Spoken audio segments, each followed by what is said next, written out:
Selamat datang kembali di Mykri Channel. Di sini Mimin akan menceritakan komik manhwa yang baru rilis. Dan komik ini berjudul Martial Art Alone. Komik ini dibuat oleh komikus bernama Tangti. Dan genre komik ini bertemakan action, drama, fantasi, martial art, dan shounen. Jadi tak perlu berlama-lama lagi, kita masuk ke alur ceritanya. Di awal cerita, di dunia Murim adalah dunia manusia super yang dapat menghancurkan gunung dan membelah sungai dengan satu ayunan. Dan dunia Murim ini disebut dunia di mana pisau saling diarahkan di siang hari dan minuman berdenting di malam hari. Dan dunia seperti itu hanya untuk sekte yang besar dan berpengaruh di dunia Murim dengan reputasi yang sangat kuat. Sedangkan untuk makhluk rendahan dunia Murim ini tempat yang sangat kejam, seperti lelaki ini yang sedang dikejar oleh seseorang. Lelaki ini seorang pemula di dunia seni bela diri dan ia hanya bertahan hidup di dunia Murim ini. Dan tak beberapa lama kemudian orang yang mengejar itu pun sudah dekat dan langsung menyerang lelaki itu dengan tebasan pedang. Akan tetapi lelaki itu dapat menghindarinya, dan tak lama kemudian pria botak itu pun menyerang kembali dan serangan itu pun dapat dihindari kembali. Di saat menghindari serangan yang kedua, lelaki itu pun bergumam sambil menggertakkan giginya, "Mustahil aku sekarat seperti ini, sedangkan di kehidupan aku di 7 tahun yang lalu aku berguling dengan pukulan dan bertahan hidup di alam liar." Dan seketika lelaki itu pun mengingat kehidupan di 7 tahun yang lalu, di mana ada orang tua yang berbaring di kasur. Nampak orang itu sedang berbicara wasiat terakhirnya ke seseorang lelaki di sampingnya. Ternyata lelaki tua itu adalah seorang master bela diri yang bernama Don Grom. Di sini Don Grom berwasiat, "Pedang ini peninggalanku dan aku akan pergi untuk waktu yang lama. Dan kau jangan terintimidasi dan hanya mencari pertarungan yang solid, maka kamu akan dapat hidup di ujung pisau itu." Dan tak lama kemudian setelah menyampaikan wasiat terakhirnya, Master Dongholm pun meninggal dan ia pun dikubur di belakang rumahnya. Dan Shin pun berpindah kembali. Setelah membayangkan kematian gurunya, lelaki itu pun melakukan perlawanan dengan menggunakan 3 pisau shuriken. Akan tetapi kedua shuriken itu dapat dihalau oleh pria botak. Dan pria botak itu pun berkata, "Taktik murahan dan tercela untuk seseorang yang setingkat denganmu," ungkap si botak sambil menahan kesakitan karena satu shuriken menancap di pahanya. Setelah itu lelaki yang dikejar berkata sambil menoleh ke arah si botak, "Itu adalah racun yang bisa melumpuhkan dan kamu tidak akan mati dengan mudah," ungkap lelaki itu. Setelah itu pria botak itu pun berteriak sambil mengacungkan pedangnya ke lelaki itu, "Brengsek, jika kamu pikir kamu bisa membodohiku, kamu mungkin juga akan membunuhku." Dan tak beberapa lama kemudian lelaki itu pun bergegas pergi meninggalkan pria botak itu. Dan ia pun berkata, "Cukup omong kosong ini, aku akan pergi, jangan mengejarku." Setelah itu sambil berlalu pergi, lelaki itu pun merenung dan seketika ia pun teringat kembali masa lalunya, bahwa diceritakan setelah ia terjatuh di dunia Murim yang asing ini, ia berteriak kepada segala macam dewa. Tetapi semua itu sia-sia dan seketika aku tiba-tiba jatuh miskin di dunia Murim. Satu-satunya alasan aku bertahan hidup sampai sekarang adalah karena mengejar kekuatan di atas segalanya. Dan untuk bertahan hidup dan menjadi lebih kuat, aku mengalami situasi kotor yang tak terhitung jumlahnya tanpa ragu-ragu. Dan setelah itu, aku telah mencapai status prajurit peringkat atas. Namun, manisnya pencapaian juga cepat berlalu dikarenakan keterampilan dalam seni bela diri telah menemui jalan buntu di depan penghalang puncak. Setelah itu, lamunannya pun sudah dihentikan karena lelaki itu sudah sampai di tempat yang aman. Dan tak butuh waktu lama, lelaki itu pun membuka barang yang ia bawa. Ternyata barang itu adalah buku rahasia, sebuah jurus, dan sebuah pil bihuan, dan semuanya ada 5 buah pil. Dan kemudian dengan ekspresi yang serius ia pun berkata, "Jika aku memakan semua ini, terobosan pribadi yang diblokir di puncak kemampuanku akan menembusnya." Dan ia pun berkata kembali bahwa hari ini aku akan mencapai puncak murim, ungkap lelaki itu.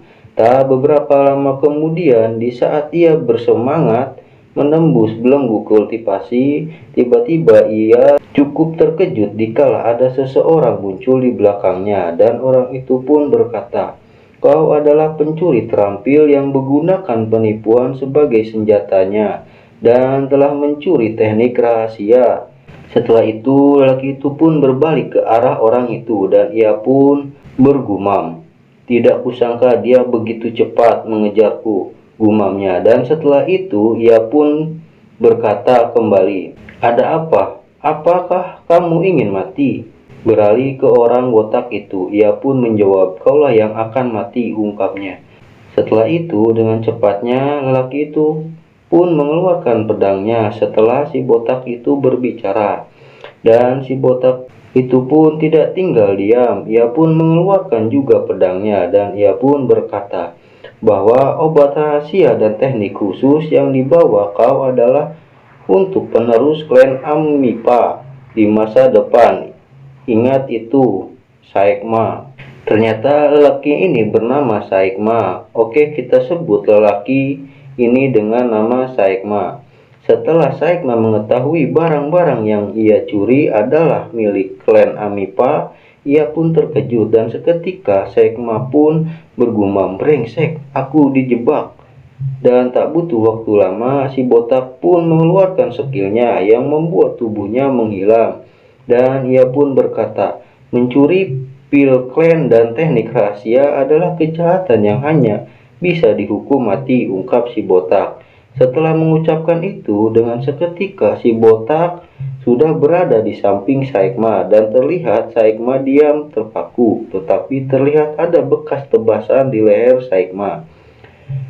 Dan tak butuh waktu lama setelah itu, kepala Saekma pun terputus dari badannya. Di saat kepala Saekma terjatuh, di sini Saekma masih mempunyai kesadaran dan di sini Saekma merasa tidak percaya dengan semua yang terjadi dan ia pun bergumam, "Rasanya sangat tidak berarti seperti ini. Aku sudah berhasil sejauh ini, tetapi bagaimana aku bisa sampai di sini?" gumam Saekma. Dan seketika Saekma pun menangis dikarenakan kematian yang seperti ini. Tetapi di saat kepala Saekma akan jatuh ke tanah, tanpa diduga ia kembali lagi hidup, tetapi di zaman yang berbeda. Setelah itu Saekma terbangun dan terlihat ia sangat terkejut dan ia berkata, "Apa-apaan ini?" ungkapnya. Dan setelah itu ada seorang guru yang memanggil Saekma yang tiba-tiba terbangun dan guru itu pun berkata, "Hei mahasiswa yang di sana, apa kamu tiba-tiba menjadi gila?" ungkap guru kacamata itu. Beralih ke Saekma yang masih terkejut, terlihat dia masih kebingungan atas situasi yang terjadi dan ia pun bergumam, "Profesor Jong Soo dari Departemen Materi Baru." Dan Saekma pun dalam ketidakpercayaannya ia bertanya ke diri sendiri, "Apa ini bumi? Dan apa aku sudah kembali?" gumam Saekma. Dan setelah itu Saekma bergumam kembali sambil memperhatikan situasi di hadapannya, "Aku sedang bermimpi. Aku pernah mengalami ini sebelumnya, tetapi ini terlalu nyata untuk menjadi mimpi," gumamnya. Setelah itu Saekma menghampiri sang profesor dan ia pun berkata, "Profesor." Dan profesor itu pun menjawab, "Iya, ada apa?"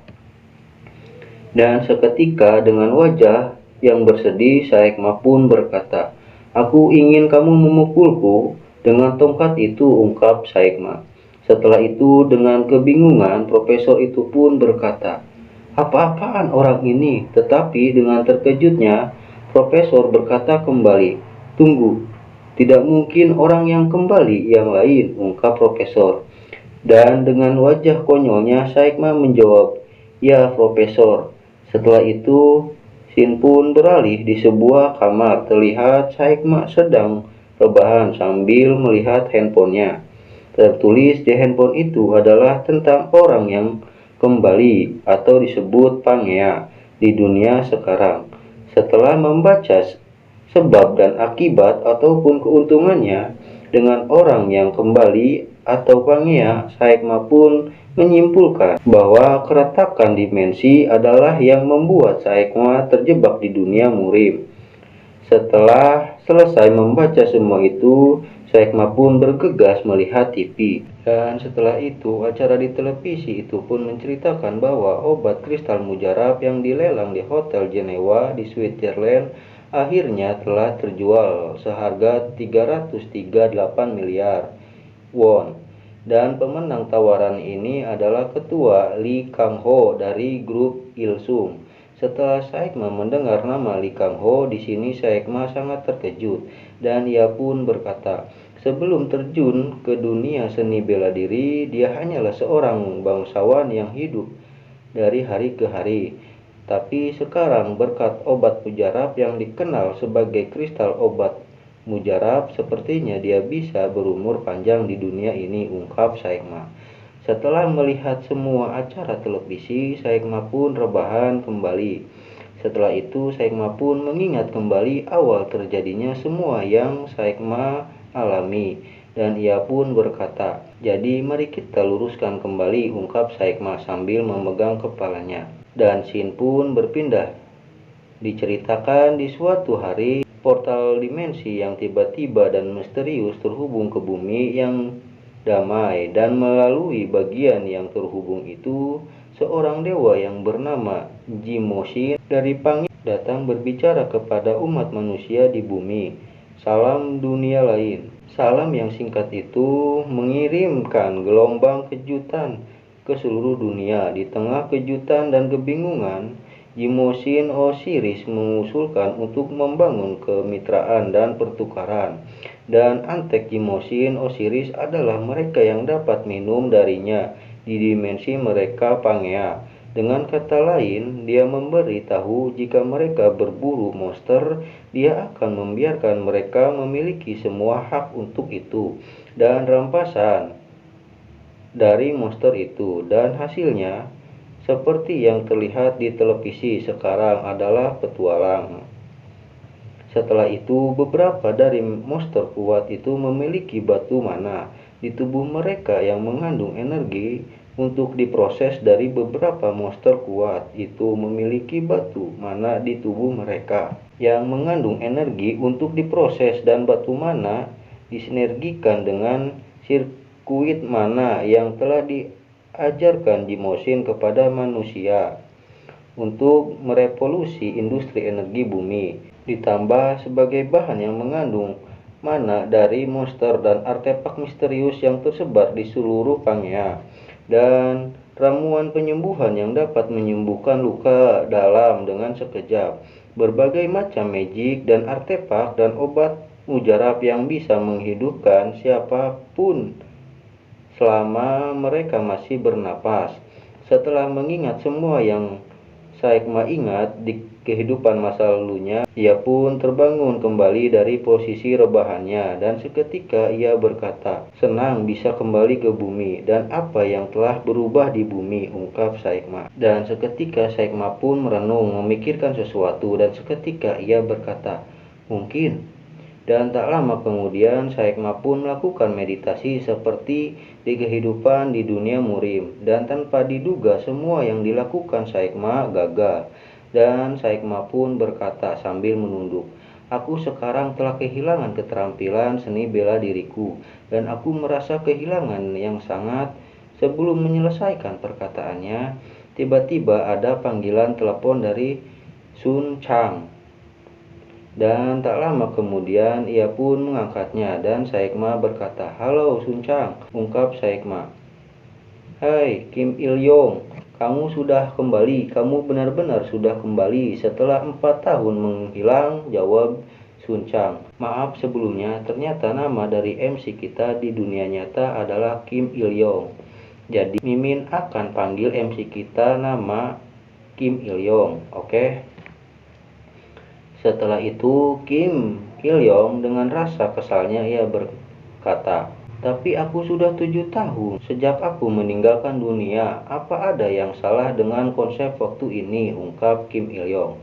Dan setelah itu dengan tertawa terbahak-bahak sambil mengejek, Sun Chang pun berkata, "Begitulah adanya banyak orang yang tidak pernah kembali. Bersyukurlah kamu berhasil. Dan juga aku mendengar ketika kamu kembali, kamu mengatakan kepada profesor untuk memukulnya dengan tongkatnya," ungkapnya. Dan dengan merasa bersedih, Kim Il-yong pun berkata, "Apakah rumornya sudah sampai sejauh itu?" Dan seketika Sun Chang pun berkata kembali, "Hei, jadi kapan kamu akan melakukan tes kebangkitan?" Setelah itu dengan rasa keterkejutannya, Kim Il-yong pun berkata, "Tes kebangkitan?" Dan ternyata di sini bukan Kim Il-yong saja yang kembali dari dunia lain. Ternyata banyak juga orang yang seperti Kim Il-yong. Seperti sama halnya Sun Chang pun sama seperti Kim Il-yong yang kembali dari dunia lain. Setelah teleponan dengan Sun Chang, di sini Kim Il-yong pun berinisiatif untuk datang ke asosiasi petualang untuk melakukan tes kebangkitan dan menjadi seorang petualang. Beralih ke hari berikutnya. Terlihat gedung menjulang tinggi itu adalah tempat asosiasi petualang. Dan terlihat Kim Il-yong pun sudah berada di asosiasi petualang. Dan sudah banyak beberapa orang sudah berkumpul untuk mendukung orang-orang yang akan berpartisipasi tes kebangkitan. Di sini pun Kim Il-yong berkata sambil memperhatikan keadaan sekitar, "Serius, ini seperti hari Sabtu. Banyak sekali orang," ungkapnya. Tetapi tak butuh waktu lama, Kim Il-yong pun bersedih, dikarenakan hanya dia satu-satunya tanpa orang lain di sisinya. Tetapi kesedihan itu pun terhenti ketika para reporter menuju ke arah Kim Il-yong dengan menyebut, "Itu orang yang kembali." Dan setelah itu dengan rasa kebingungannya ia berkata, apa yang sedang terjadi?" ungkap Kim Il-yong. Tak butuh waktu lama, beberapa reporter pun langsung berlari ke arah Kim Il-yong. Tetapi dengan rasa malunya, Kim Il-yong pun berkata, "Tapi aku bahkan belum membuat tanda tangan," ungkap Kim Il-yong. Tetapi antusias para reporter itu berubah menjadi kesal setelah melihat Kim Il-yong yang menghalangi jalan mereka sambil berkata, "Woi, menyingkirlah," ungkap mereka. Beralih kembali ke Kim Il-yong yang tanpa ia sadari ternyata para reporter itu bukan menuju ke Kim Il-yong, tetapi ke wanita yang ada di belakang Kim Il-yong. Dan dengan rasa malunya ia bergumam, "Sial, itu ternyata bukan aku. Ternyata wanita berambut merah ini bernama Hong Hwa-yun. Ia juga sama seperti Kim Il-yong yang sudah kembali dari dunia lain dan ia juga orang kedua setelah saudara laki-lakinya." Setelah itu para reporter pun baru menyadari bahwa hari ini ada 2 orang yang baru kembali dari dunia lain. Dan 2 reporter itu berkata, "Hei, tapi bukankah kamu bilang ada 2 orang yang kembali hari ini?" ungkap orang itu. Dan 1 orang pun berkata, "Ya benar. Di mana sih yang satunya?" jawab orang di sampingnya. Setelah itu sambil berlalu pergi karena tidak dianggap, Kim Il-yong pun berkata, "Aku di belakangmu bajingan." Beralih di dalam gedung asosiasi petualang. Terlihat Kim Il-yong sudah berada di antara orang-orang yang akan melakukan tes kebangkitan. Dan di sini Kim Il-yong pun berkata, "Suasana di ruang ujian terasa berat dan seketika seseorang berbicara lewat mikrofon bahwa tes ujian akan segera dilakukan dan tes itu akan diuji dengan batu suci." Dengan seketika para peserta ujian langsung berlari ke tempat ujian dan terlihat mereka langsung berbaris rapi. Tetapi di sini Kim Il Yong merasa keheranan karena mereka sangat cepat untuk melakukan tes kebangkitan dan beralih ke instruktur penguji. Di sini ia pun berkata, "Jadi mari kita mulai dengan tes kebangkitan," ungkap instruktur penguji. Setelah itu nampak bola suci sudah berada di antara para penguji dan dengan arahan instruktur penguji ia pun berkata, "Taruh setetes darah kalian di sini," dan seketika orang pertama pun melakukan tesnya dan menaruh setetes darah di bola suci itu. Dan seketika sistem pun muncul dengan menampilkan nama dan status kemampuan peserta ujian. Dan setelah itu instruktur pun berkata, "Tuan Kang, kamu adalah calon petualang dan kelas yang kamu peroleh diklasifikasikan sebagai kelas tingkat tinggi. Selamat," ungkap instruktur ujian. Dijelaskan, garda depan adalah kelas menakutkan yang memimpin dari depan dan menghancurkan musuh seperti elektron, dan kelas bangkir yang jarang terlihat. Beralih ke Kim Il Yong. Setelah mendengar penjelasan instruktur, Kim Il Yong pun menyadari bahwa garda depan adalah tank. Terlihat beberapa orang sedang mencatat hasil dari ujian Kang Baik Chol. Ternyata orang-orang ini adalah dari perwakilan 5 klan utama, yaitu klan prajurit bersenjata, klan perusahaan UNC, klan divisi bintang, dan klan Ilsong, serta banyak lagi klan-klan kecil dan menengah. Setelah itu pengujian tes pembangkitan terus berlangsung dan sekarang bagian dari Hong Hwa Yun, orang yang kembali seperti Kim Il Yong. Setelah itu Hong Hwa Yun pun melakukan tes pembangkitan dan tak beberapa lama kemudian hasil tes Hong Hwa Yun pun telah muncul. Dikatakan bahwa Hong Hwa Yun menjadi penyihir dan memiliki banyak mana dan stamina. Dan seketika para perwakilan klan-klan besar pun terkejut dengan hasil Hong Hwa Yun, dikarenakan belum pernah melihat kelas penyihir sebelumnya. Dan beralih ke Hong Hwa Yun, dengan senangnya ia berkata, "Terima kasih." Dan tak lama kemudian Hong Hwa Yun pun meninggalkan tempat tes pembangkitan, seraya mengabaikan kehebohan yang terjadi oleh kemampuan penyihirnya. Beralih dari kericuhan yang dibuat Hong Hwa Yun, di sini akhirnya MC kita melakukan tes pembangkitan. Setelah itu, Kim Il Yong pun menghampiri instruktur penguji, dan penguji itu berkata, "Tuan Kim Il Yong, calon petualang." "Iya," jawab Kim Il Yong.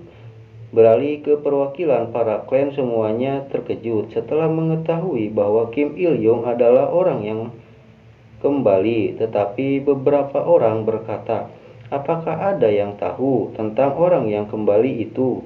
ungkap orang itu. Dan orang lain menjawab, "Aku tidak percaya, aku tidak mengetahuinya," ungkapnya. Ternyata Kim Il Yong adalah orang kembali lagi yang tak diketahui atau tidak penting. Setelah itu dengan melirik ke arah orang yang berbicara, Kim Il Yong pun berkata, "Aku minta maaf, tapi itu bukan cara kerjanya," ungkapnya. Setelah itu tanpa menghiraukan perkataan orang lain, Kim Il Yong pun melanjutkan tes pembangkitannya. Dan tak butuh waktu lama, Kim Il Yong pun meneteskan darah ke bola suci dan seketika Kim Il Yong sangat terkejut. Setelah melihat sekitar Kim Il Yong sudah berkumpul orang-orang yang mengelilinginya. Setelah itu Kim Il Yong pun menutup matanya dan memori ingatan Kim Il Yong berada di dunia lain muncul seperti proyektor besar yang menayangkan bahwa Kim Il Yong telah melalui dunia seni bela diri. Dan tak beberapa lama kemudian orang-orang yang di sekeliling Kim Il Yong pun saling baku hantam merebutkan Kim Il Yong. Ternyata orang-orang itu adalah kontraktor para dewa yang memberi kekuatan kepada para manusia setelah dibangkitkan. Dan beralih ke Loli berambut hijau, terlihat dia sangat santai dan meminum anggur tanpa menghiraukan keributan para kontraktor itu. Tetapi dengan seketika ekspresinya pun berubah menjadi terkejut setelah merasakan aura Kim Il Yong. Dan setelah itu dengan secepatnya loli itu pun menghampiri Kim Il Yong. Dengan kasarnya ia menyingkirkan para orang-orang yang menghalangi loli itu dengan mudahnya. Tetapi tak beberapa jauh dari Kim Il Yong, loli itu pun dihampiri para dewa yang akan mengontrak Kim Il Yong. Dan salah satu dewa itu pun berkata sambil menunjuk, "Hei, minggir, kamu menghalangi jalan cewek bodoh." Sontak dengan emosinya, loli itu pun berkata, "Jangan panggil aku seperti itu," ungkap loli imut itu. Dan tak beberapa lama kemudian dengan gaya cantiknya ia memperkenalkan diri. "Aku adalah ibu dari setiap pahlawan, dan aku adalah Hildegreen, dewi kelas atas." Beralih ke semua orang. Setelah mendengar perkenalan Hildegreen, semuanya pun terheran-heran oleh perkataannya. Setelah itu Hildegreen pun langsung berkata kembali karena keraguan mereka, "Jika kalian mengetahui subjeknya, tidakkah kamu dapat langsung melawan aku semua tanpa ragu-ragu?" ungkap Hildegreen. Setelah itu para dewa pun tidak terima dari perkataan Hildegreen dan dengan marahnya ia berkata, "Jangan abaikan kami, dewa yang lebih rendah. Kita juga dewa," ungkap si botak. Dan tak butuh waktu lama, Hildegreen langsung mengeluarkan auranya. Terlihat beberapa dewa terhempas oleh aura Hildegreen. Dan di sini Hildegreen pun berkata, "Kemarilah kau orang-orang tolol," ungkap Hildegreen. Dan seketika para dewa pun terprovokasi oleh omongan Hildegreen. Dan seketika para dewa menyerang Hildegreen. Beralih ke Hildegreen dengan senyum percaya dirinya, ia berkata, "Ya bagus, maju ke sini dan menjadi pecundang," imbuhnya. Dan setelah itu dengan hempasan satu tangannya, si botak itu pun terhempas jauh ke belakang. Dan seketika para dewa pun sangat terkejut dengan kekuatan loli di hadapannya. Dan scene pun beralih ke Kim Il Yong. Terlihat Kim Il Yong baru sadarkan diri. Dan ia pun berkata, "Di mana aku?" ucap Kim Il Yong. Dan tak butuh lama Hildegreen pun menghampiri Kim Il Yong dan ia berkata, "Oh, kamu sudah bisa membuka matamu," ungkap Hildegreen. Setelah itu Kim Il Yong pun berkata, "Di mana aku?" Dan Hildegreen menjawab, "Ini ada di suatu tempat di antara dimensi yang tak terhitung jumlahnya. Dan hari ini adalah peringatan berdirinya tanah surgawi. Tempat ini hanya dibuka untuk hari ini," ungkap Hildegreen. Setelah itu Kim Il Yong pun berkata kembali, "Dan kamu siapa?" Lalu dengan tersenyum Hildegreen menjawab, "Aku Hildegreen, aku adalah ibu dari semua pahlawan dan legenda hidup." Setelah mendengar perkataan Hildegreen, Kim Il Yong pun sangat terkejut dan ia pun bergumam, "Dewa para pahlawan, apakah ini menguntungkan atau tidak menguntungkan?" Dan tak beberapa lama kemudian Hildegreen dengan polosnya berkata, "Anak dari bumi, kamu sangat penasaran. Dan siapa namamu dan apa impianmu?" ungkap Hildegreen. Setelah itu Kim Il Yong pun bergumam, "Dikatakan bahwa kebohongan tidak bekerja dengan kontrak dewa. Kalau begitu aku akan memilih main aman," ungkap Kim Il Yong. "Namaku adalah Kim Il Yong dan impianku adalah untuk hidup dari keterampilan saya sendiri dalam hidup," ungkap Kim Il Yong sambil tersenyum. Dan beralih ke Hildegreen sambil penuh tanya, Hildegreen pun berkata, "Apa kamu hidup dari kehidupan? Maksudnya itu apa?" Dan seketika Kim Il Yong pun menjelaskan maksudnya bahwa itu berarti aku ingin hidup menjadi tuan tanah yang mengumpulkan uang sewa setiap bulan dari para petualang, ungkap Kim Il Yong dengan semangat. Tetapi Hildegreen merasa konyol setelah mendengar maksud dari Kim Il Yong, sehingga ia bergumam, "Kau yang dipilih oleh dewa heroik ini, dan kamu hanya akan membiarkan hidupmu berjalan seperti itu," gumam Hildegreen. Dan setelah itu Hildegreen berkata kembali dengan wajah kesalnya, "Kamu seharusnya berasal dari dunia ketiadaan, dari konsultasikan," ungkap Hildegreen. Dan Kim Il Yong pun menjelaskan pertanyaannya, "Nona Hildegreen, ada seni bela diri di sana, tetapi tidak ada individu yang sopan. dan aku juga tidak terlalu ahli dalam seni bela diri. Aku hanya pendekar rendahan yang berkeliaran di siang hari, tetapi di malam hari aku adalah seorang pejuang yang tangguh. Kamu mengerti kan?" Setelah itu Hildegrin pun menanggapi pendekar pedang rendahan itu seperti tentara bayaran. Dan tak beberapa lama kemudian dengan kesalnya Hildegrin pun berkata, "Bukankah pencuri adalah kata-kata yang tepat untuknya?" ungkap Hildegrin. Setelah itu dengan ekspresi konyolnya Kim Il-yong pun membenarkan perkataan Hildegrin. Setelah itu dengan kesalnya setelah mengetahui bahwa Kim Il-yong pencuri, Hildegrin pun berkata, "Kita sudah bertemu, jadi kontraknya adalah..." "Aku tidak punya pilihan lain," gumamnya.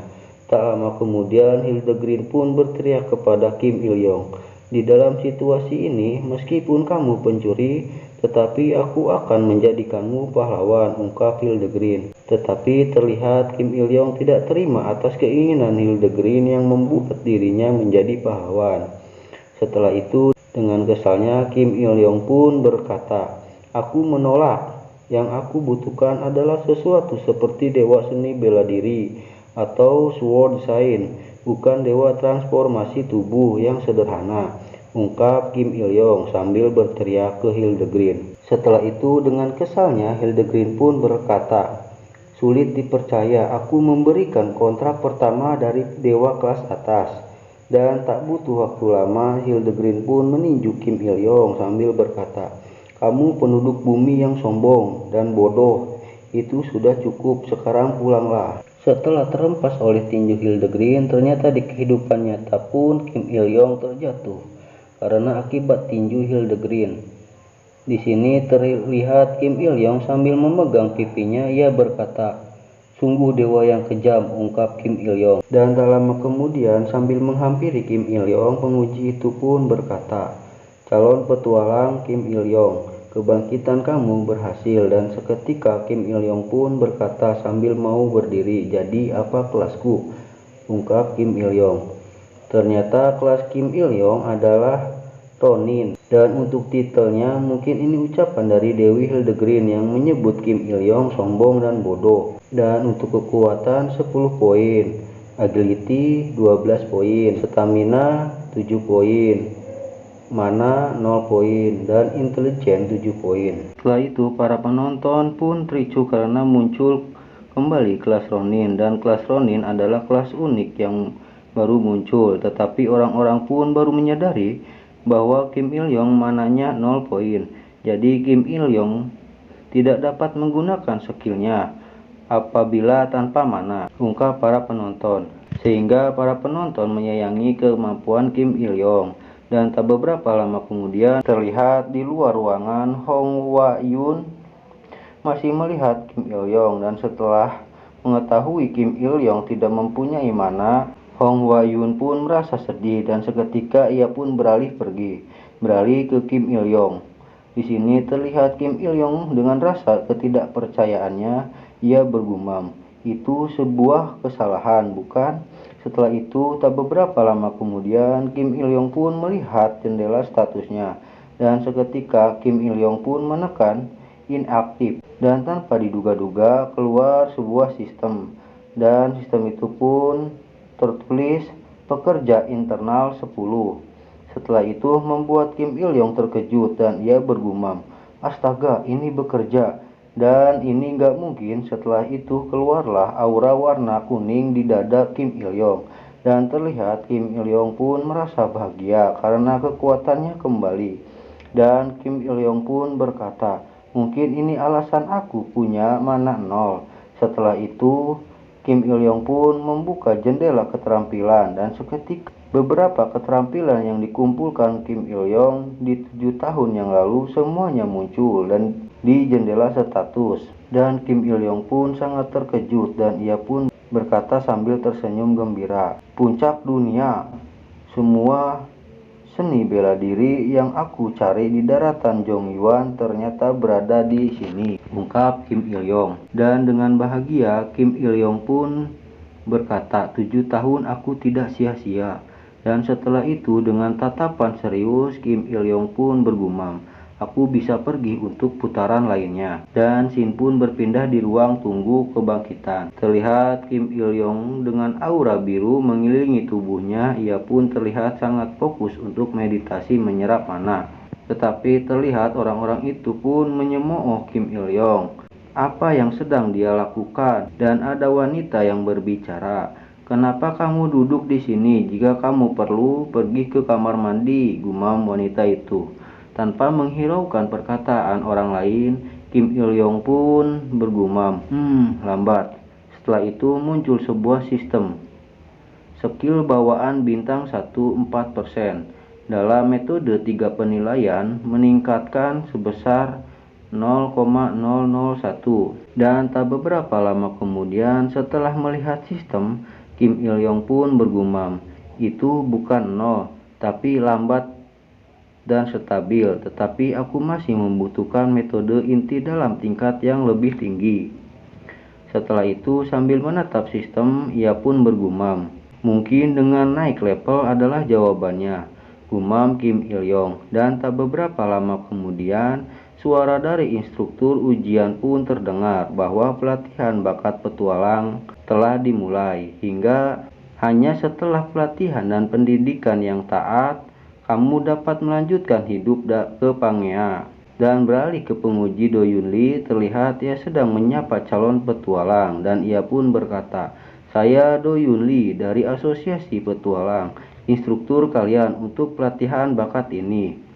Dan setelah berbicara panjang dan lebar, Do Yun Lee pun menyuruh untuk para calon petualang menggunakan gelang itu sebelum memasuki Pangea. Dan gelang itu adalah bahwa kalian seorang petualang, dan gelang itu dapat menerjemahkan bahasa Pangea.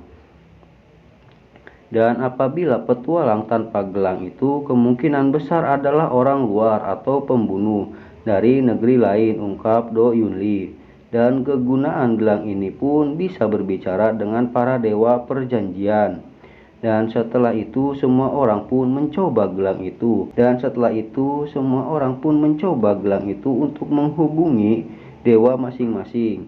Akan tetapi di saat Kim Il-yong akan mencobanya, tetapi tidak ada tanggapan dari gelang itu. Kemungkinan Dewa Hildegrin marah. Dan tak beberapa lama kemudian, instruktur pun berkata kembali, "Sekarang mari kita mulai dengan pelatihan bakat. Pertama, calon petualang harus menemukan senjata yang tepat dan instruktur di depan mereka. Setelah itu, para calon petualang memilih senjata mereka masing-masing." Dan Kim Il-yong pun ikut memilih senjata yang ia gunakan. Setelah mencari, Kim Il-yong pun sudah menemukannya, sebuah pedang dengan nomor senjata 700194 dan 700190. Pedang baja dan hujan dikonfirmasi. Setelah calon petualang memilih pedang, mereka pun kembali ke tempat semula sambil mendengarkan ocehan instruktur penguji. Dan tak butuh waktu lama, mereka pun para calon petualang disuruh berlari. Dan di saat para calon petualang berlari, instruktur itu menyemangati dengan kata-katanya, "Ini adalah pelatihan yang telah dilalui oleh kalian semua kelas S yang mempesona dan cemerlang. Jadi lari terus lari pemula. Dan setiap butir keringat yang kalian keluarkan sekarang adalah untuk membangun masa depan kalian," ungkap sang instruktur dengan menggebu-gebu. Dan beralih ke Kim Il-yong, sambil berlari ia pun bergumam, "Moral semua orang telah berubah, dan aku memulai sebagai pengemis dan akhirnya berubah sebagai warga negara kelas 1, gumam Kim Il-yong. Dan tak lama kemudian dengan bercucuran keringat yang banyak, ia pun bergumam kembali, "Mengapa begitu sulit bagiku untuk mencari nafkah dalam kehidupan ini?" gumam Kim Il-yong. Dan seketika sebuah notif sistem pun muncul, permintaan telah dibuat. Dan tak lama kemudian Kim Il-yong pun tersadar dan terkejut. Ia pun bergumam, "Permintaan? Apakah ada hal yang seperti ini?" gumam Kim Il-yong sambil terheran-heran. Dan berakhirlah alur cerita komik manhwa yang berjudul Martial Art Alone. Tunggu kelanjutannya hanya di channel Mimin. dengan cara subscribe dan tidak lupa di like and share agar orang lain juga melihat video-video Mimin. Terima kasih atas dukungannya. Bye bye.